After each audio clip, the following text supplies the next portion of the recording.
Hola, buenas tardes. Bienvenidos a una nueva emisión de A la Vista. Hoy con Florencia Ibáñez. Hola, ¿Cómo Amalia. estás, Gracias. Flor? Feliz de estar una vez más aquí junto a la doctora Ascarza, siempre con, como decimos, con eminencias, Ay, sí. con figuras de primer nivel de la salud y también de otras áreas, ¿no? Sí, como el programa de hoy, que tenemos un invitado que yo sé que vos querés muchísimo. Sí, que admiro profundamente. Sí. También eso, que es un gran artista nacional. Nos acompañan porque nos va a hablar de cómo terminó un famosísimo músico ciego.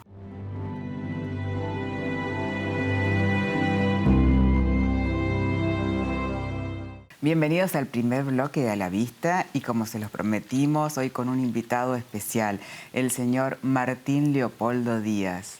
Hola, Martín. ¿Qué tal, Amalia? ¿Cómo estás? Martín. Florencia, Muy ¿cómo bien. están? Qué lindo verte. Sí, estamos felices de tenerte otra vez en hermoso. el piso, Martín. Gracias, Sí, gracias. sí. Martín, te voy a presentar para nuestros televidentes. El señor Martín Díaz es pianista, director musical y es un reconocido periodista de cultura de nuestro medio. Graduado en el Conservatorio Nacional de Música Carlos López Buchardo, con medalla de oro, no me canso de decirlo porque Sí. hay que ganarse esa medalla. Se presentó en diversos teatros, ya sea en la Argentina como en el mundo entero, en nuestro Teatro Colón también, y conduce dos programas de radio muy importantes que son destinados y dedicados al Teatro Colón. Uno es el Abono 1110 en la radio de la ciudad y el otro es Audio del Teatro Colón en AM 950 en la CNN Radio Argentina, de los archivos históricos de audio del Teatro Colón, nada más ni nada menos. Sí. Qué hermosura, Sí. qué belleza, Martín. Estás en un lugar que es fundamental en tiempos, también pensaba, de pandemia, donde la gente extraña un Sí. poco esa salida del Colón, así que estás como la voz cantante de todo lo que hay allí guardado, ¿no? Exactamente, Totalmente. exactamente. Y reviviendo los audios, ¿no?, históricos del teatro. Claro. Así que, y hoy, bueno, hoy vamos a hablar de un músico que terminó ciego. Sí, Mirá como lo vos. presentamos, Flor, un músico famosísimo, tan Ajá. luego Bach. Mirá Exacto. vos. Johann Sebastian Bach. Johann Sebastian Bach. Un gran exponente del periodo barroco. El periodo barroco musical comienza con el nacimiento de la ópera y finaliza con la muerte de Johann Sebastian Bach. Mirá. Yo creo que todos conocemos a Bach porque hemos Sí. escuchado su música en algún momento, Muchas Y- veces, como cortinas de varios programas. hasta en telenovelas suena muchas Claro, veces, ¿no? qué La música de él. belleza. Y bueno, él sí terminó con ceguera. Pertenecía a una familia de músicos, tenían más de 35 músicos en su familia. Su padre era músico. Sí, su papá era músico, hermanos, primos, tíos, de hecho él aprendió en... Ahí lo tenemos. Lindo. Él aprendió en su familia a leer música y había una razón también. El Estado, el gobierno de Sajonia-Turingia Sí. los ayudaba y la iglesia luterana también. Quedó huérfano desde muy chiquito, 8 años, se fue a vivir con un hermano mayor, Johann Christoph, y ya ahí comenzó a trabajar como copista. Nunca cuidó la vista Bach. Él copiaba con muy mala luz y si no copiaba la luz de la luna. Le gustaba trabajar de noche. Mirá. Qué romántico. En serio. Romántico. Pero luego Sí. le pasó factura esto. Tuvo infinidad de trabajos. Trabajaba siempre como maestro de capilla. Acá escuchamos Qué la música de él. belleza. Ay, sí, qué lindo. Que nos ¿qué es relaja. esto? Totalmente. Nos da Qué paz. belleza. El aria para la cuerda en sol. Estamos escuchando una versión de la Orquesta Sinfónica de Londres. Bueno, él, como les contaba, Amalia y Flor, Qué hermoso. tuvo trabajos como maestros de capilla. El primero no fue un buen trabajo, fue un trabajo que en la corte de Juan Ernesto III, donde también limpiaba la capilla. ¿En serio? Mirá vos. Mirá. Luego pasó a Arnstadt, una iglesia muy famosa. Ahí conoció a Buxtehude, que era un señor muy famoso que vivía en Lübeck. Bueno, con este trabajo, cuando él estaba en Arnstadt, pide permiso para ir a ver a Buxtehude. ¿Y qué pasó? Se quedó 4 meses en Lübeck. Ajá. Y lo querían echar. Él quería tener el trabajo de Buxtehude. Claro. ¿Qué pasó? Buxtehude le dijo, yo te doy el trabajo si vos te casás con mi hija.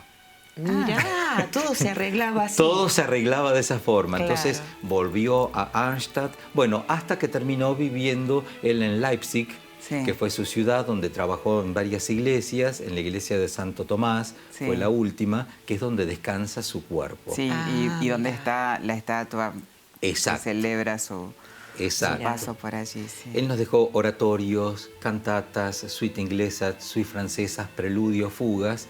Bueno, ¿y cuál fue el hecho que lo relaciona con este programa? En 1749, cuando tenía 64 años, él empezó a notar que ya no veía bien. Entonces contacta con una especie de médico curandero de aquella época, científico, que se llamaba John Taylor. Sí, Mira. era médico John Taylor. Era médico John Sí, Taylor. es más, escribió muchas cosas sobre oftalmología. Fue el primero que describió el queratocono. Sí. Y fue un adelantado en hacer operaciones de estrabismo, ¿viste? Los ojitos que se cruzan. Bueno, pero era bastante charlatán también. Sí, vos sabés que dicen que llegaba a un lugar, le gustaba operar, realizar operaciones de cataratas, entonces operaba en las plazas o en los mercados, Claro. todo a la vista, todo muy aparatoso, Sí. Mira. pero claro, el otro día se marchaba o desaparecía, se movía en una carroza, Sí. John Taylor, este personaje, en una carroza con incrustaciones de oro y ojos pintados que decía, no. quien da la vista, da vida. Da vida. Ay, Dios mío, Sí. Dios mío, Bueno, claro. Bach llega a él, Era un Johann. mediático, como se dice, Sí, así era un totalmente. exitista. Marketing Sí. absoluto. Si hubiese tenido redes sociales, bueno, arrasaba. Pero llegaba Claro, y se claro. hacía amigo de los dueños de los periódicos del lugar. Ah, para que contaran, claro. Operó a reyes persas, Sí. viajaba por Rusia, viajaba por todos lados. El tema es que Bach llega a sus manos, lo opera y, bueno, se ve que tuvo muchísimo dolor porque entre una de las cosas que hacía John Taylor era que los operados les daba unas gotitas que estaban hechas con sangre de paloma, azúcar impalpable y Ay, sal. No, claro. Eso se lo ponían en los ojos a Bach y el hombre estaba desesperado de dolor Ay, y ¿qué no te podía ver. parece? Aparte, él empezó su carrera siendo copista, pero después no copiaba, pero necesitaba ver para componer, escribir, para trabajar. Él trabajaba como maestro de capilla, Claro. escribiendo las partes de cada uno, del coro, de la orquesta. Claro. Además, en esa época no había anestésicos. Claro, ¿y cómo? No. Ah, Había opiáceos, se usaban opiáceos. claro. Y él trabajaba con un ayudante, Taylor, que lo sostenía Ay, al no, paciente no, era tremendo. para que se quede quieto para operar. Sí, Era sí, mejor no operar.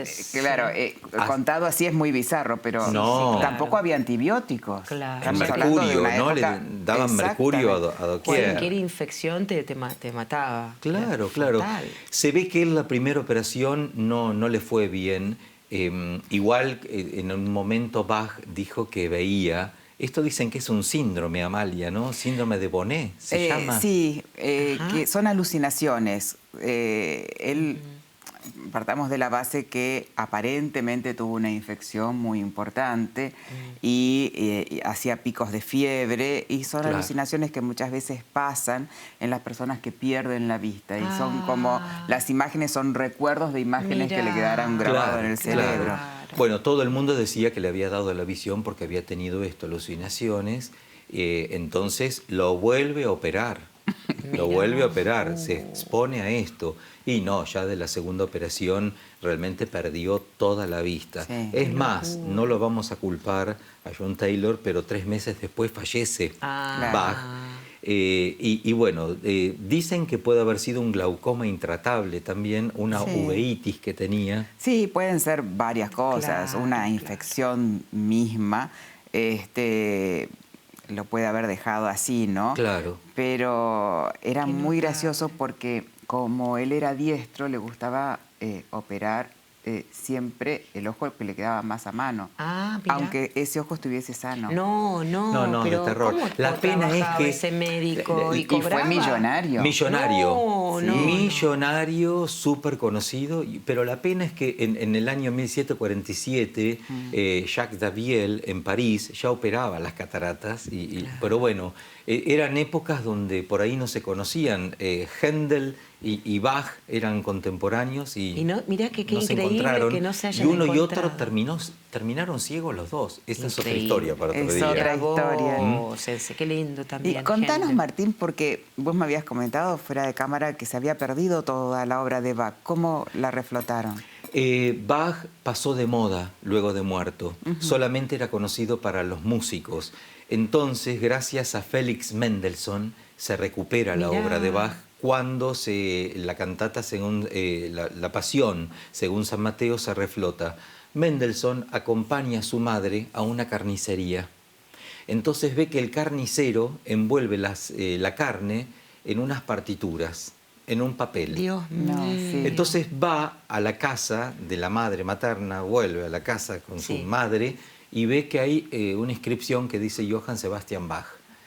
Regresa a la carnicería y habla con el carnicero y exactamente le habían vendido, le había alquilado la casa, el carnicero, a la casa donde había vivido Bach, y en el altillo habían quedado las partituras de Bach. Y lo usaba como Entonces, papel. No, Papel para envolver pero la carne. época de una, Ay. pero no, de un poco refinamiento espiritual, digamos. Bueno, pero eso puede Sí. pasar, puede pasar Claro, que claro. entonces Mendelssohn convence a su maestro de reflotar la Pasión.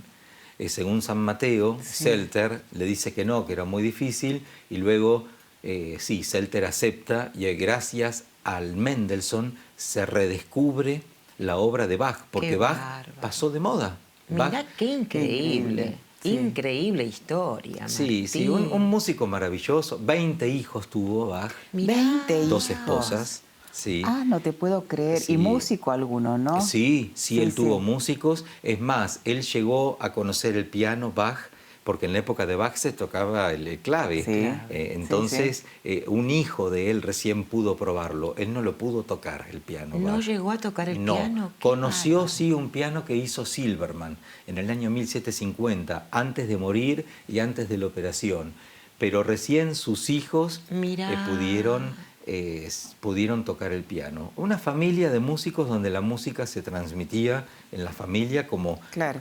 como un juego, ¿no? Como Claro. algo lúdico. Claro, Claro. qué maravilla, ¿eh? Sí, una historia y Sí, contada no, por vos, hermoso. Martín. No, Dan por ganas de seguir Sí, escuchándolo. y de escuchar y aprender y reflotar para aquel que no es asiduo, porque por ahí nos está mirando gente que cree que la música clásica es para cierta élite, ¿no? No. Y no es así, Martín. No, para Vos nada. con tus programas es de gustar a todos.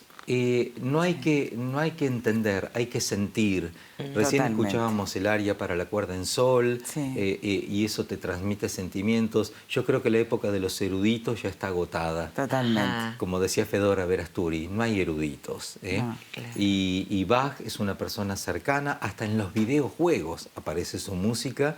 Y es así, la música es para todos y no importa que sea música clásica, música popular, la música es buena o mala. Claro. Sí, qué y te bueno, tiene ¿eh? que gustar o no. Ahí está. Exactamente, y llegar al alma. Así Bach es. nos dejó un gran legado, fue el papá del contrapunto, del arte de la fuga también, y no es necesario saber todos estos términos musicales. Lo importante es saber que él dejó a la humanidad este legado, que gracias a Mendelssohn lo tenemos, y para relajarnos, escuchar música de Bach nos viene muy bien, más en esta época de muchas Gracias, gracias, Martín. Siempre queremos. sos bienvenido, es tu casa. Gracias, Gracias, las dos, muy Martín. amables. Vamos a una tanda, Flor. Vamos. Nos acompañan, vamos a una brevísima tanda y venimos con más a la vista.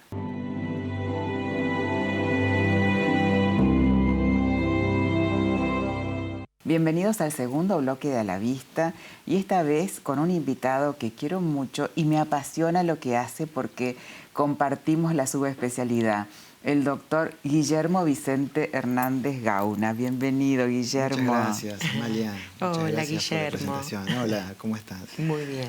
Guillermo, te voy a encantado de estar presentar. acá. Gracias, gracias. Te voy a presentar a nuestros televidentes, ¿sí?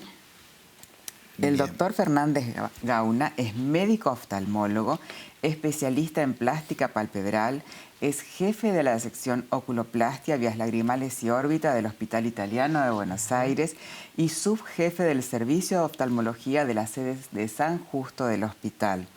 Realizó su formación en el Hospital Italiano, donde fue residente y jefe de residentes, es docente universitario, miembro de la Sociedad Argentina de Oftalmología y de la Sociedad Argentina de Plástica Ocular, disertante y director de cursos de la especialidad y autor de innumerables publicaciones científicas. La verdad, tenés un currículum, Guille, que es admirable. Gracias, Amalia. Sí. Gracias. Guillermo, Sí. ¿qué es la oculoplastia? La oculoplastia es la rama de la oftalmología que se encarga de tratar todas las patologías y no tanto patologías, también cuestiones estéticas de toda la región periocular. Pero no termina ahí, sino que también se encarga de el tratamiento de las patologías de la vía lagrimal y de la órbita. Perfecto. Nosotros sabemos que el ojo está alojado en la órbita. La órbita es el huequito, el hueco del cráneo donde se encuentra el ojo. Claro.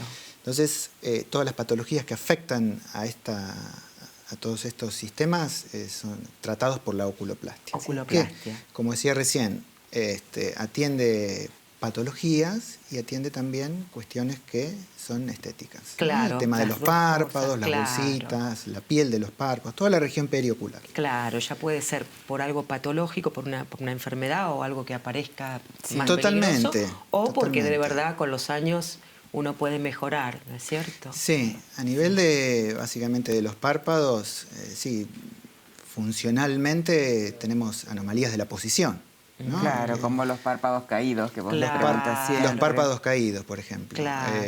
El párpado puede estar realmente caído tal la estructura del párpado y eso se denomina ptosis, blefaroptosis, o puede ser que la piel o la ceja, que con efecto del paso de los años va perdiendo elasticidad, O de traumatismo. o de traumatismo, va perdiendo elasticidad con el paso de los años, también el efecto de la gravedad, el tema de la exposición solar, ¿no? Que, Ajá. por suerte cada vez hay más conciencia con respecto a esto, el uso de protector cierto. solar, Mirá. pero el sol provoca un daño Mirá. y eso puede dar patología o puede hacer que avance algún daño estético, eso pierde la elasticidad de la piel, va cayendo, hace un pliegue, Ah. por ahí el párpado, la estructura palpebral está en su lugar, pero la piel cae por sí. adelante. Claro. Y eso puede traer un trastorno funcional también, ¿no? Totalmente, Porque la puede- piel que cae sí.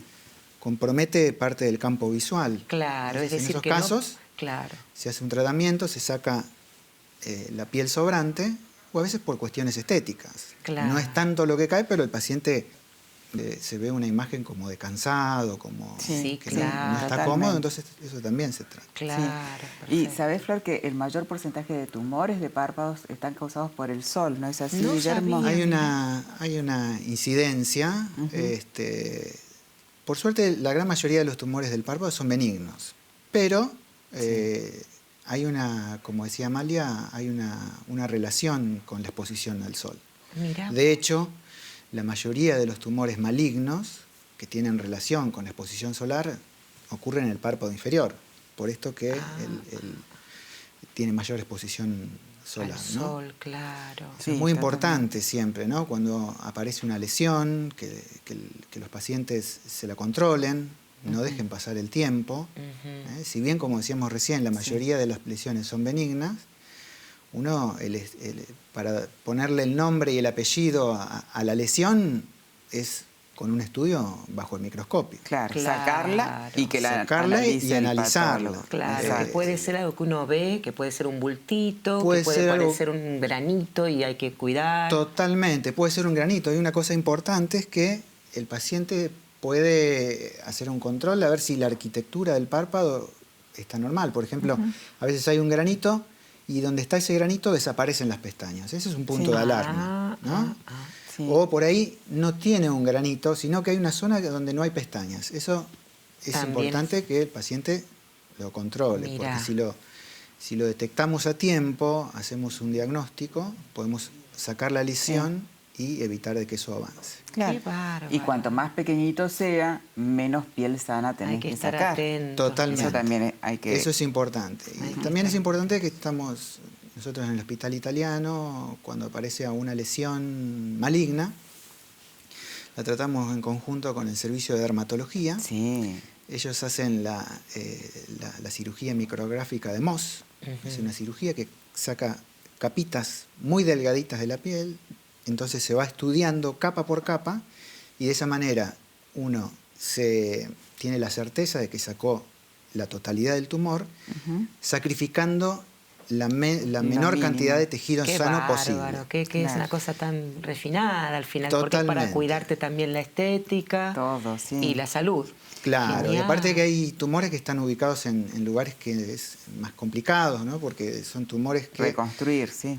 después es complicado reconstruir. Los que están ubicados en la parte interna, en el ángulo interno, esos pueden invadir más. Entonces, en estos casos, con esta técnica, uno se asegura que sacó la totalidad del tumor. Claro. Esas son las ventajas de trabajar en un hospital general y de primer nivel como es el hospital italiano. Claro. Sí. la verdad que sí. ¿Te acordás que lo tuvimos al jefe de Sí, servicio? por Sí, supuesto. me contó que hospital, estuvo. al doctor Jorge Me contó que Prémole. estuvo. Sí, Ahí sí. vemos Qué tu hospital. qué hermosura. Sí. Guillermo, y decime una cosa, traumatismos en niños, traumatismos de párpado en época de pandemia, con muchos chicos en la casa y a lo mejor los padres desbordados, ¿han visto más o no hubo tanta incidencia? Hemos visto más o menos lo habitual. Lo que es perfecto. habitual en los niños por ahí, que mordeduras de perro, ¿no? Las Mirá, mordeduras de mirá, perro. sí. El perro, digamos, por ahí inocentemente, no es que lo quiera atacar, Sí, pero para jugando, por ahí tracciona del párpado inferior y le hace una lesión que compromete Mirá. la vía lagrimal. Sí. Entonces, en esos casos, sí, hay que hacer una cirugía reparadora, hay que reparar la vía lagrimal. Claro. Y lo más eso, el pronto tema de la, posible. perdón, el tema de la vía lagrimal, que acá muchas veces tocamos el tema, Amalia, Ujú. porque yo voy aprendiendo con los años, yo la acompaño a Amalia, el tema de la presión ocular que hay que tomarse, el tema del lagrimal, que fluya el líquido en el ojo, ¿no? Sí. Perdón mi lenguaje, pero pensaba que interesante también, porque la pregunta es, vos que te ocupás, igual que Amalia, del tema del lagrimal, ¿cómo sabemos nosotros que podemos estar perjudicados en eso? No es directamente porque el ojo esté seco, pero podría tener que ver. Bien, perfecto. Muy buena la pregunta. Acá hay que diferenciar dos cuestiones. Una es el líquido que se forma dentro del ojo, que se forma en unas estructuras, circula y después tiene que abandonar el ojo. Eso, si hay alguna alteración en el drenaje de ese líquido, eso puede aumentar la presión intraocular. Eso hablando siempre de la presión y del líquido que circula dentro la del estructura ojo. cerrada. Exactamente. Perfecto. Ese, en la gran mayoría de los pacientes que tienen la presión alta, no da síntomas. Da síntomas en algunos casos en los cuales esa presión aumenta muchísimo de golpe, y en esos casos sí. Pero es importante tomar la presión ocular, hacer un examen oftalmológico, un control periódico, porque como dijimos que no daba síntomas, para detectar si eso puede estar alterando. Perfecto. Después, otra cuestión es el líquido que fluye por la superficie ocular, por fuera del ojo. Eso. Eso se produce en las glándulas lagrimales y drena por un conducto que tenemos todos en la parte interna del ojo, ¿no? Es un conducto que comunica el párpado con la nariz. Entonces, puede estar obstruido en su luz, puede haber una obstrucción, entonces la lágrima no fluye, se acumula por encima del bordecito del párpado y empieza a caer hacia afuera. O a veces no hay una obstrucción completa, pero sí el conducto no tiene el calibre que debería tener. Entonces, si bien pasa el líquido, pasa con retardo. Entonces, en esos casos, por ejemplo, cuando hay mayor producción de lágrimas, por ejemplo, cuando hace frío, cuando hay viento, ya hay un reflejo que aumenta la producción de lágrimas. Entonces, por ahí el paciente en cuestiones basales, digamos, está en un ambiente tranquilo, no lo nota, pero sí por ahí cuando sale a una superficie, un ambiente más frío, aumenta la producción y empieza a caer la lágrima y eso puede resultar muy molesto. Los ojitos. Mira. Puede resultar muy molesto, de manera de todo tiene tratamiento. ¿no? Qué Sí, bárbaro. una Y intervención. lo bueno es que todas nuestras cirugías, no todas, pero la mayoría, salvo la de los niños o cirugías muy especiales, son ambulatorias porque son con anestesia local. Perfecto. Son ambulatorias. En los niños inclusive también son ambulatorias, Sí, ¿no? qué Pero bueno. sí Así que hay algunos casos que requieren volvés a casa internación. pronto. Es muy poco Poco frecuente, frecuente sí. que tengamos que dejar internado a algún paciente. Sí, Qué por eso son bárbaro. cirugías que se pueden seguir haciendo en este momento. En este porque momento, exactamente. claro. Vos lo dijiste, necesitamos cama Amalia. de internación, así no que ocupa cama de claro. internación, no ocupa... Entonces, Sí, se los puede seguir pacientes haciendo. El paciente deben seguir consultando. Al oftalmólogo. Sí, deben seguir yendo ante cualquier aparición de cualquier cosa rara, consultar. Es mejor que las consultas sobren y no llegar tarde, totalmente, Claro, y no que claro. falte. Guillermo, tenemos que volver a tenerte para que hables un poco más de órbita, ¿sí? Bueno, sí, como no, sí, con mucho sí. gusto. Gracias, Muchas gracias por la Guillermo. invitación. Un placer, ¿eh? Igualmente. Un amor, nuestros invitados. Qué bueno, Amalia, ¿eh? Bueno, La ves a Lili, ¿no? Haciéndonos señas. sí, está como loca, sí, me encanta. Que cumplió años hace poquito. Sí, así que Mandamos un un beso beso. grande para Lili. Y, si me dejas, Flor, Sí. el ingeniero Marcelo Andriata cumplió años en estos días. Le mandamos un También, beso, ahí que es está. amigo mío del Chaco. Ahí está, besos también. Hagámoslo del cumpleaños, ¿eh? Y Podríamos empecemos a hacerlo. hacer el sector Así, cumpleaños. tal cual. Ahí está. Nos vamos hasta la próxima semana, los martes a las 17:30, aquí en A la Vista por Canal Metro. Buena semana.